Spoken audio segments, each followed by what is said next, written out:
қаласында. Бұл хостел. Қора. Тапшкеларында.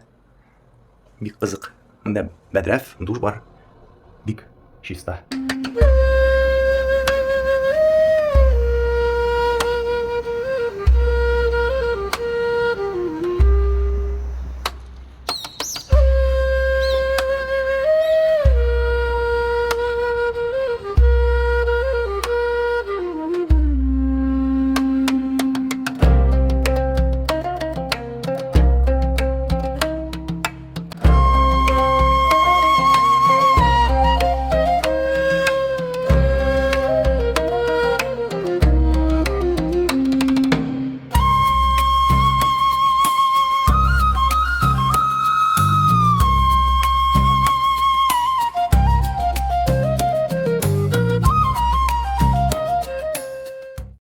Теперь я посетил одну из главных мечетей города.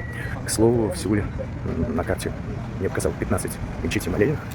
Здесь, в этом районе, много халяльных заведений, поэтому я думаю, вообще, в столице Кореи проблем с халяльным питанием у вас не будет.